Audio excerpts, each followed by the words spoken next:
trying a very poor fellow for the master and leaving him. We know how crazy the so-called spiritual world is. We try something for some time, because the fellow is lucky, we try him.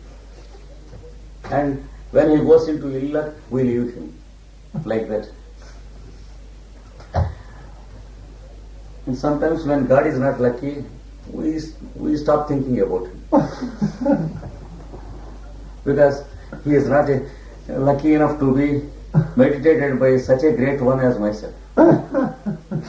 Such an important fellow as myself, stop thinking of him means he must be unlucky. Like that, the second item goes. The third item, see. Doubt.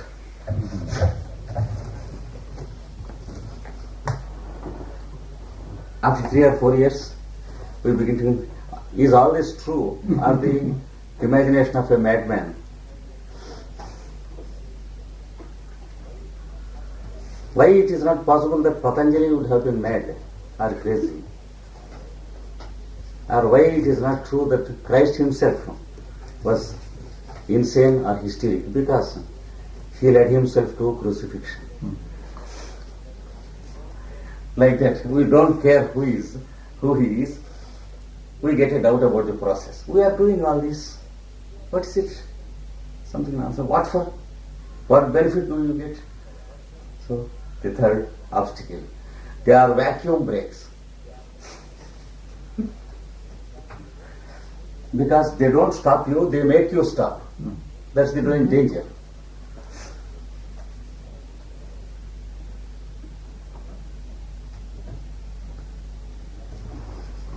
Next one.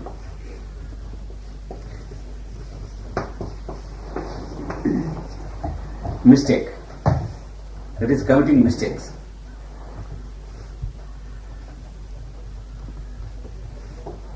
We think that we are practicing yoga or spiritualism.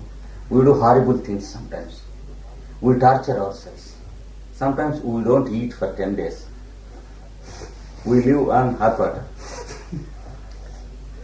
Or we stand on our head for 2 hours.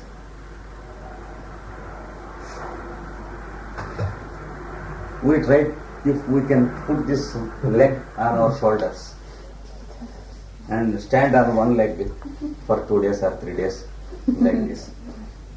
Torturing. Many things we do. This is called a mistake, and you will render the machine inefficient and damaged beyond repair. Afterwards, even though we know the right way of approach, the machine is not available. It cannot be rebored. So, this is the greatest of all the obstacles. Mistake.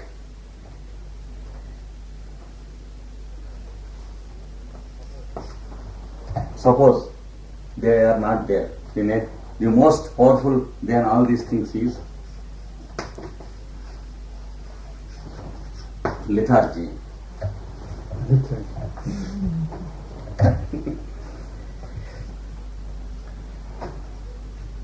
Since the age we are 16 or 17, we develop a good taste to do yoga or spiritual. We have to do it. Let us do it.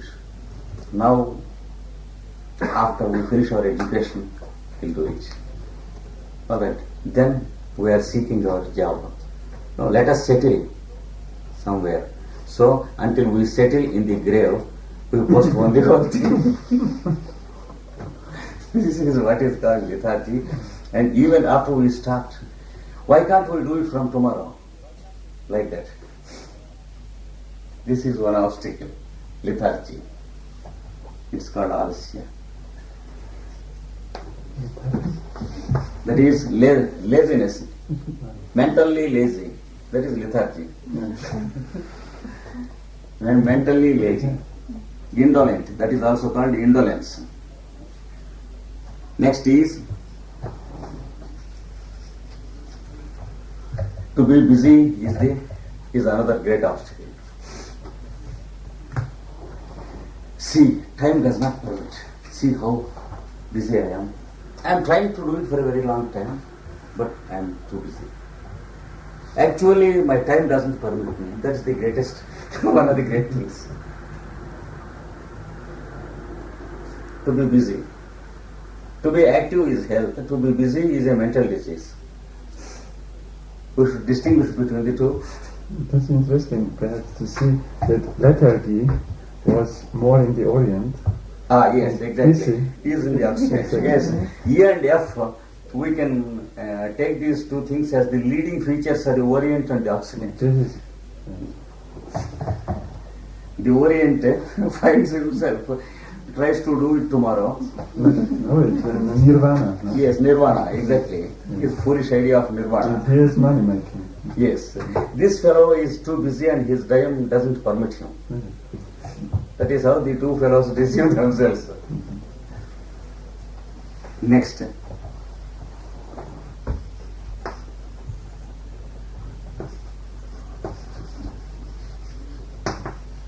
Illusion. When the masters asked Blavatsky to do something,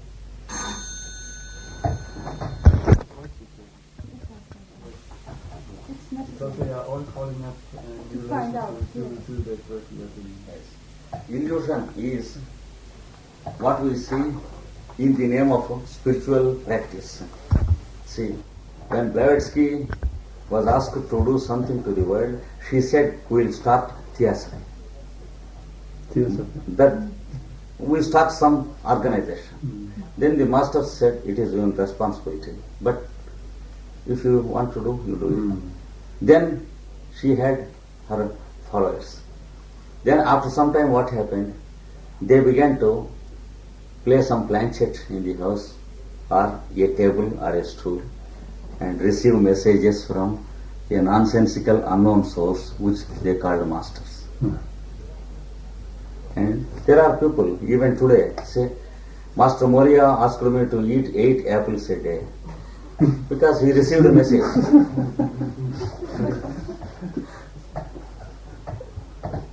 Like that. And the fellow he begins to eat and goes sick. Like that. They call it spiritualism. They call it theosophy. But what theosophy was is different. So we understand something.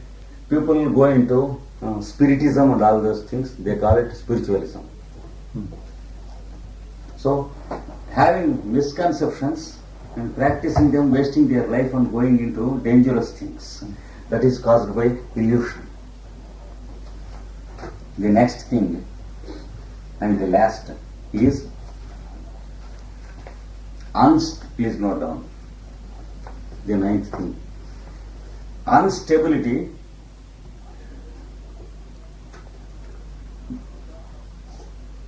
because of not finding experiences. Instability because of not finding any experiences.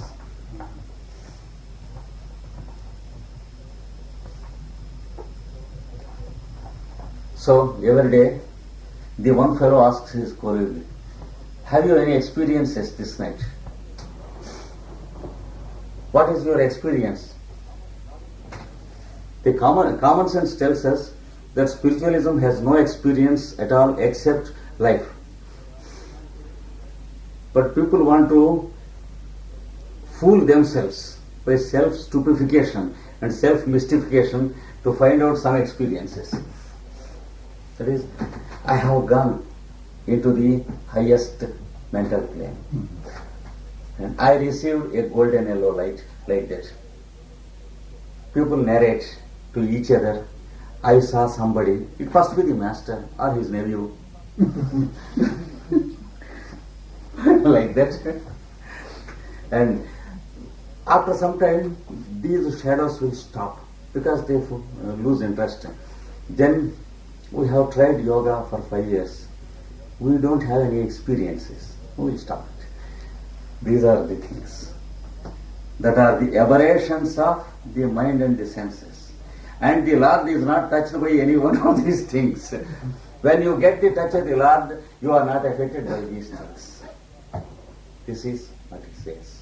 We stop it here. Yeah, only 8? No, sorry. 9 then. Is unstable nature.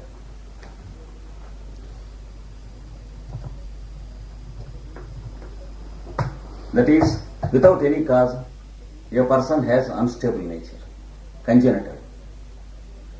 That is a big block. Suppose, even though he has some experiences, he says, let us see what the experience of the other thing also. That is congenital instability. That is the 9th thing.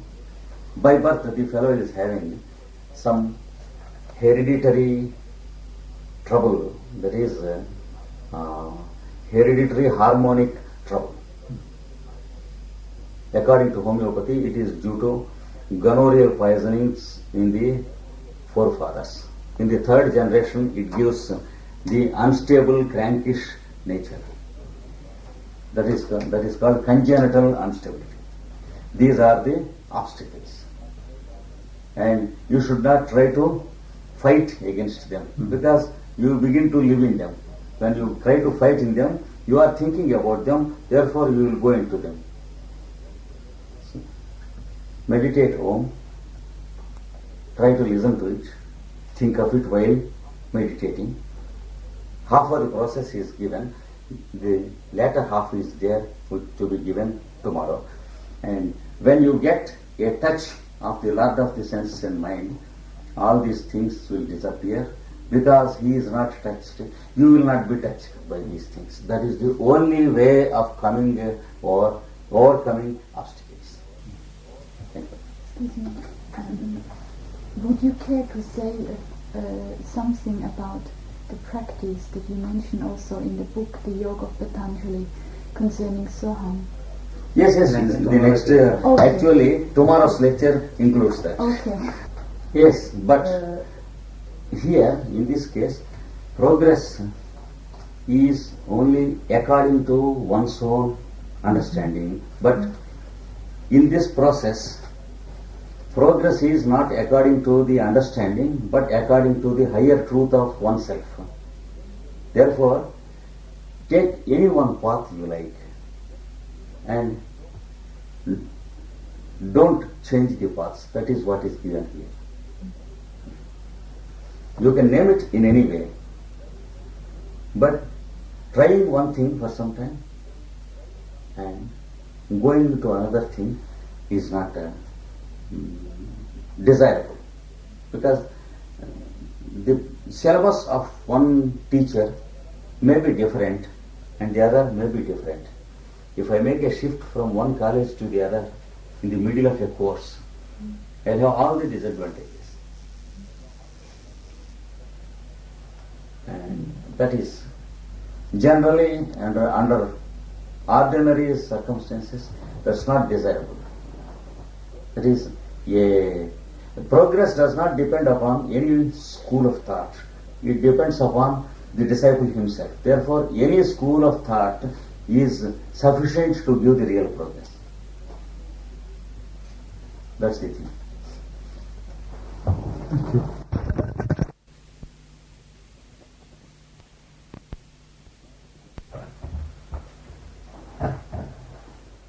Now we will exclusively deal today with the science of breath and the art of breathing, which is very important and which is often much misunderstood.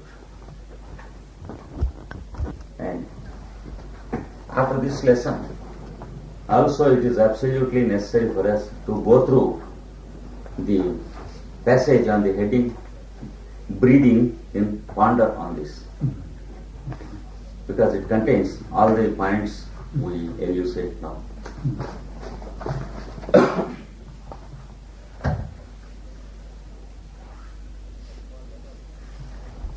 First of all, let us try to understand the mechanism of the respiration.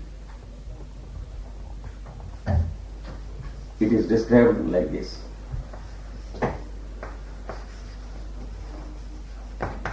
From eternity or eternal consciousness, which we call the spirit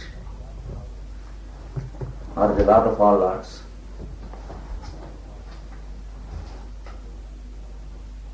this eternity contains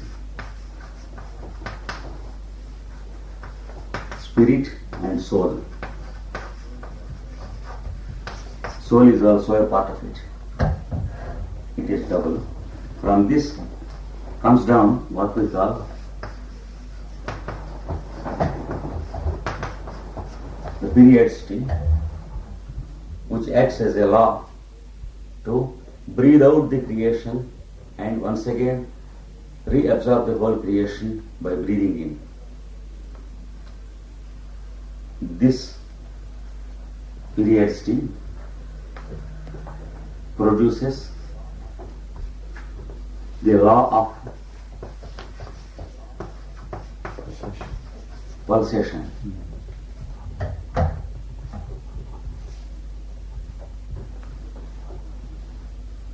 This is called in Sanskrit, in yoga language, prana. In some books, prana is translated as breath. It is not wrong. It is wrong, not right.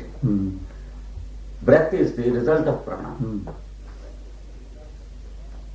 We are breathing because of the activity of the law of pulsation.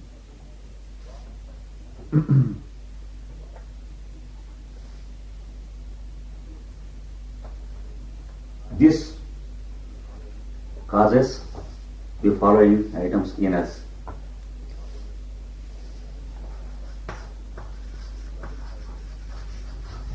Double pulsation, that is centripetal and centrifugal.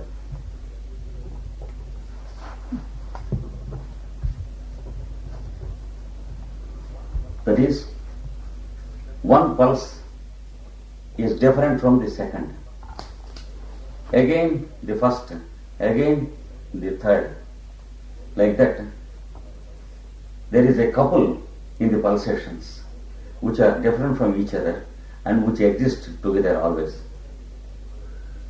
There are two different pulsations which exist together as a couple. Yes, sir? Couple. Couple. A couple. Couple. Yes. Couple. This plus and minus. No? Yes, that is the one pulsation centripetal, the other pulsation centrifugal. Yes. Both put together, they form the couple, and then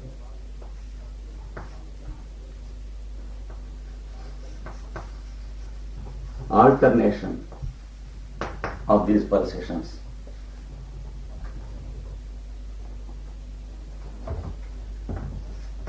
And then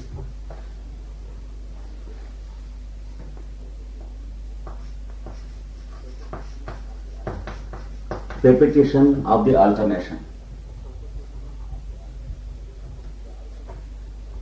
That is, the alternation repeats. These are the activities that take place in the prana plane of existence. And this repetition produces the quality called habit.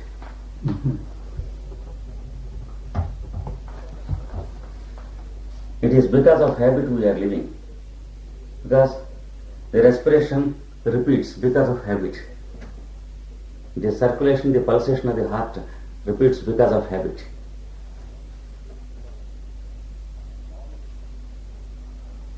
All this process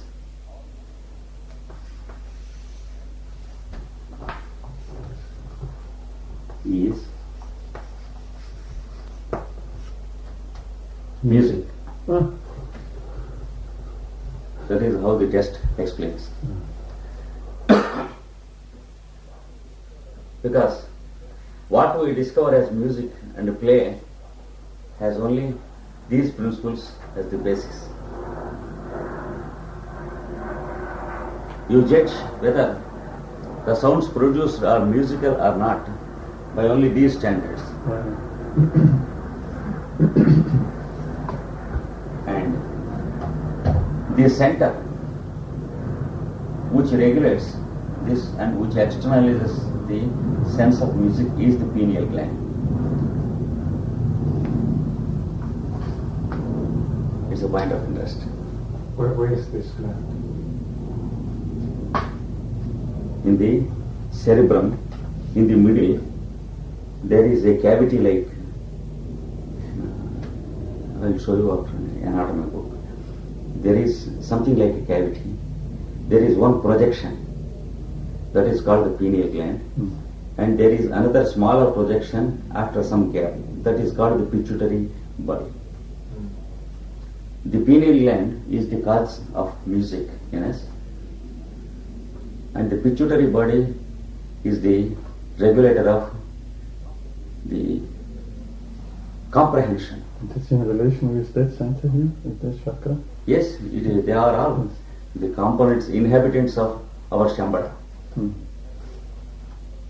the head center. Yes.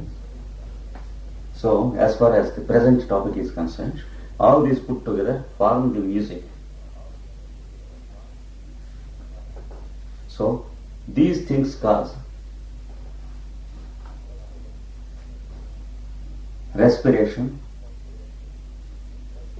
circulation, you can note down. These things cause in us the process of respiration, the process of circulation, first on the etheric plane, and then on the astral plane, and then on the liquid, the blood, and then on the solid, the blood vessels and the nerves. That is how it takes place. That's why medical science fails when you attempt things on the physical plane.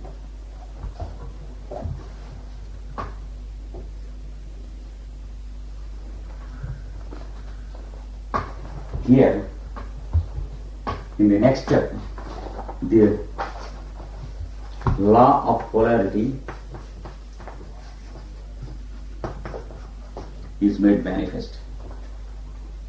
This is how the downpour of the deity takes place.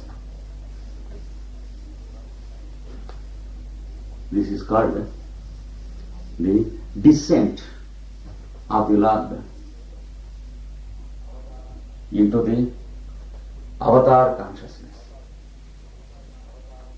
Avatar is often used in a double sense. The regular process of the descent of the Lord is the original sense of the word avatar. And a distinguished personality who establishes the law once again on earth is also called avatar. But this is only a secondary meaning of the word. So this is the avatar of synthesis. By this, the masters mean a continuous process in the creation and evolution. This is one of these lower parts of the Antakarana. Yes, this is all the mechanism of the lower Antakarana. Is that a three? Yes. Yeah. Here, there is something for us to bridge the gap. That's why in the invocation today we have the hint, the higher bridge beginning. There are two bridges called the lower bridge and the higher bridge. This is all according to the language of the masters. And the invocation we had today is given by Master C. This is all building of Antakarana. Now, what we are concerned with is the law of polarity produces the law of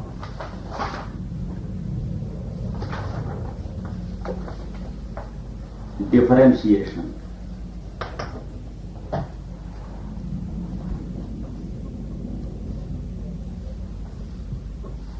Because of this law, we feel different from each other, and everyone feels his own individuality as a separate entity. Because it is absolutely necessary to use the vehicles for work.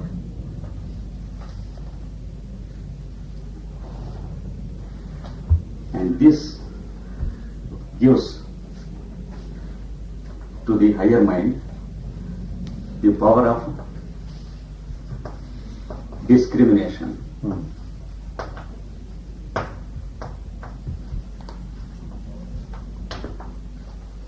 The power of discrimination.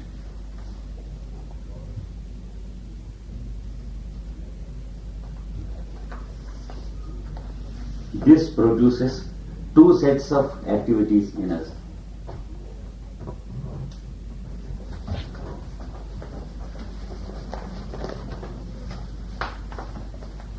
Inhalation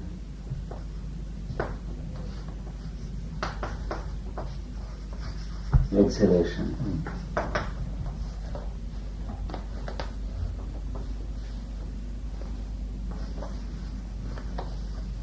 Learning, teaching.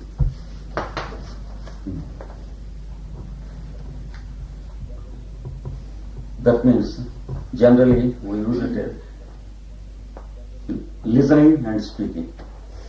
The double process. Listening and speaking. Your learning is also inhalation. Yes. Yeah. And assimilation,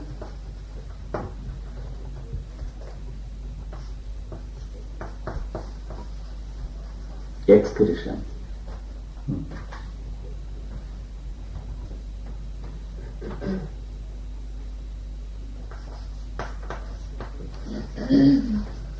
Accepting,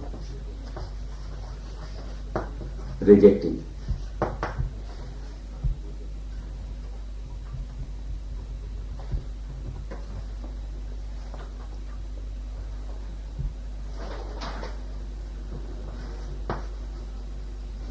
Shining, reflecting.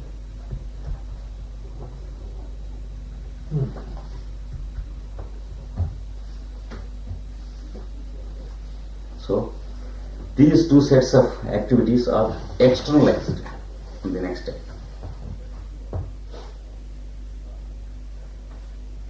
This is called positive negative activity. The inhalation. Both The first one, inhalation. is positive. Positive, negative. Ah, Because it is pouring down to the consciousness of the Deva of air and receiving to the consciousness of the individual. So it is positive to the Deva of air and negative to the individual. So this is called positive negative activity. Exhalation is negative positive activity. That is, we pour out and the Deva of air receives.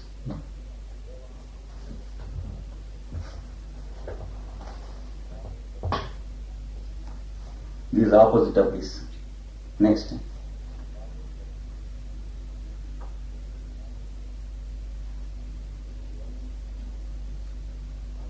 Learning is positive negative. That is, the other person speaks and we hear. This is opposite. Negative, positive.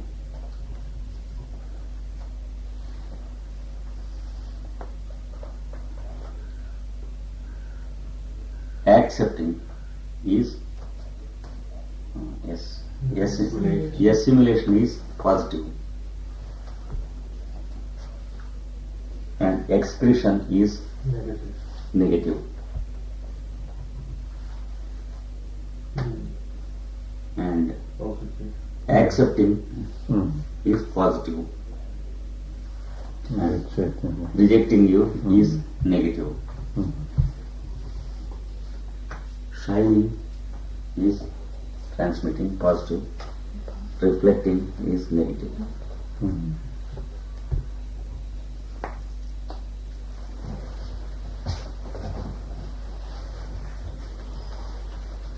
And a growing awareness into these activities will be caused by the art of breathing. Why is reflecting negative? Why is reflecting negative? Because unless it receives, it cannot reflect. It is only a surface. It has no conscious center. That's why our mind has nothing to teach us except reporting the outer things to the inner and inner things to the outer. The higher principles in us are positive, whereas the mind is essentially negative. Now, we have seen that respiration is the result of the double pulsation. And respiration should be submitted to the eternal consciousness. That is the principle of practicing the art of breathing. Eternal consciousness is beyond periodicity. So, we should know the method of submitting the process of respiration to the eternal consciousness. Okay? Theoretical. Pardon? In theory, Yes. I can follow it. Eternal consciousness is represented by Om, and respiration is represented by receiving it as two halves. So this is the mantra of respiration. This is the mantra of soul and spirit. Soul and spirit.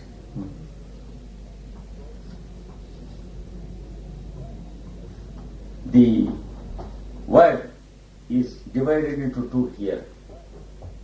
That is, this part is on one side, the second part is on the other side. Half of it is made centripetal, half of it is made centrifugal. And these two things represent the vehicles that serve the process of respiration. Because while taking in breath, if you put your mind upon the sound of breath, you will realize that it is regulated here and it produces the sound S. While breathing out, it is regulated here and it produces H. See? That's why they have given us this mantra. And we have to apply this to our respiration. Do you remember I have given this lecture when we met first time here? In one lecture I have explained about it a little bit. It's there. I think 5 years ago or 6 years ago. Yeah, 6 years.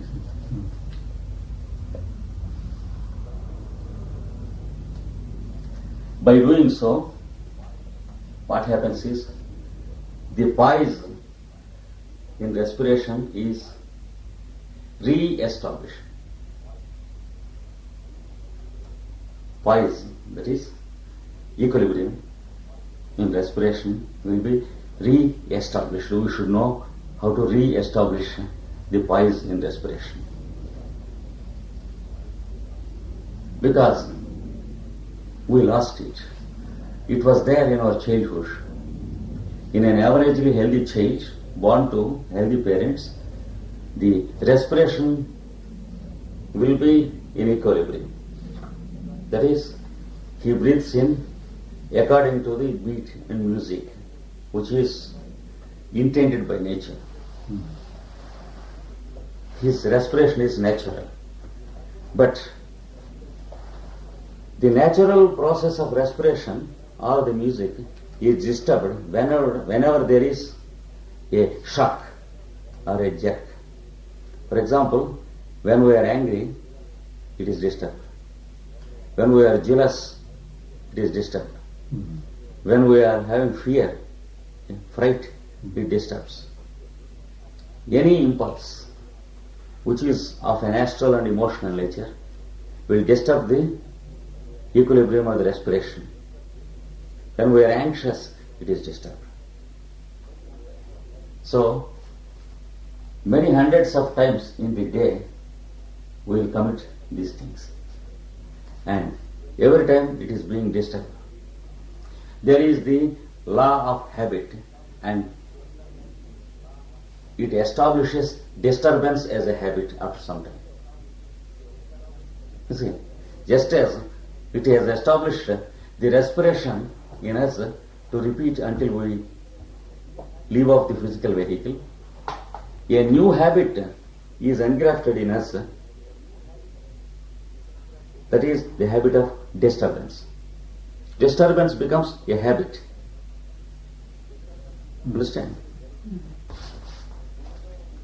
It is very difficult. Even though we don't want to get disturbed, we get disturbed. That is because of the force of the habit. Habit is more powerful than any one of the conscious layers of our existence. Unless it is so, it cannot protect us not to die. It cannot continue the respiration. If there is not the force of habit, the existence of force of habit, if it is not existing, what happens is every disturbance will close and stop the respiration. So, the force of habit is protecting us by making the respiration continue. But we are engrafting new habits by our behavior, by our being anxious and all these things. Now, we have to break this chain, this vicious circle, somewhere. That is the purpose of the art of breathing, pranayama. The disturbance is only through emotional things? Pardon? It's only through emotional, not through physical, like sport or things like? Of course, sometimes they are also physical, rarely, but often they are emotional.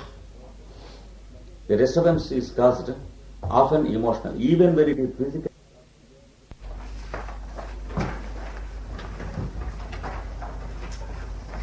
Awareness of respiration.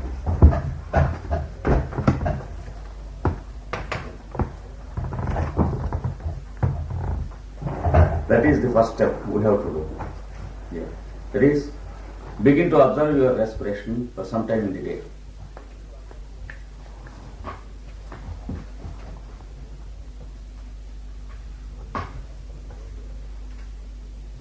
Sit in comfort, close your eyes, and make every part of the body relaxed. That is, every nerve and every muscle from head to foot relaxed with the help of the mind.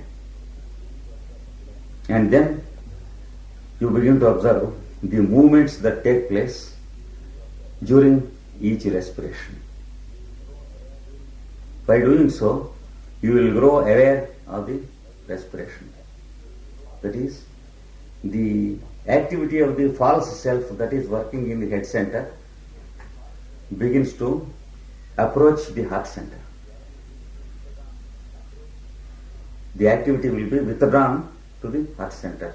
Then the head center is released of the disturbance.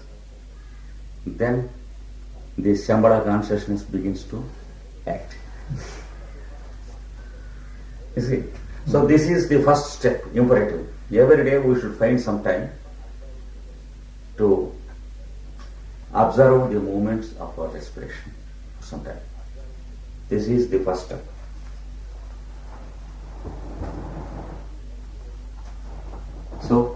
make the respiration conscious. Do it consciously. Then the second step is establish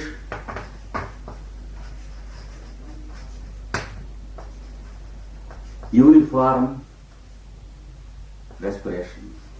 That is, begin to inhale and exhale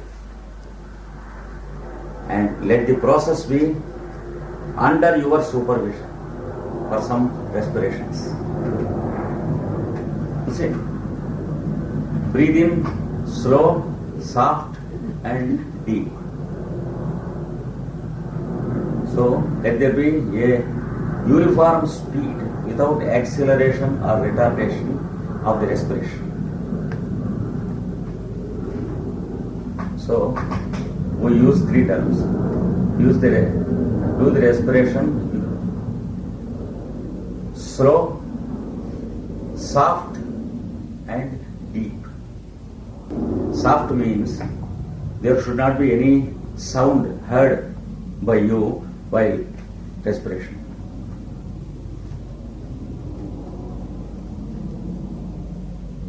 No sound should be produced or heard by you and others when you are taking that respiration. And exhale in the similar way. Slow, soft and deep.